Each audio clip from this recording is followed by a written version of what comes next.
రాగి పిండి బోండాలు చేస్తున్నామండి. ఫస్ట్ రాగి పిండి బౌల్లో వేసుకోవాలి. బియ్యం పిండి అండి 2 స్పూను, అలాగే 1 స్పూన్ జీలకర్ర అండి. అయిన తర్వాత పాలకండి, అలాగే కొద్దిగా కరివేపాకు సన్నగా తరుముకోవాలండి. కరివేపాకుని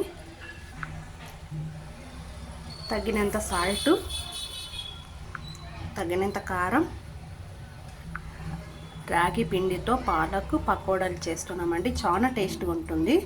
కొద్దిగా తగినంత వాటర్ వేసుకోవాలండి. వాటర్ వేసుకొని కలుపుకోవాలండి. పకోడాలకి ఇలా కలుపుకోవాలండి పిండి. స్టవ్ ఆన్ చేసి ఫస్ట్లో బళ్ళెంలో ఆయిల్ వేసి కొద్దిగా వేడి పెట్టినానండి. చిన్న చిన్న పకోడాలు ఇలా వేసుకోవాలండి. చాలా టేస్ట్ ఉంటుంది.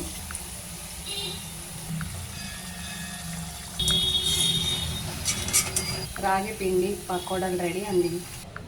కొద్దిగా పైన ఇట్లా ఆనియన్స్ వేసుకోవాలండి, బాగా టేస్ట్ ఉంటుంది. అలాగే కొద్ది నిమ్మరసం.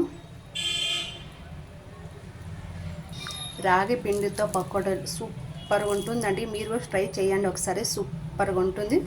చూసి ట్రై చేయండి మీరు కూడా. చాలా టేస్ట్ ఉందండి రాగి పిండి పకోడాలు.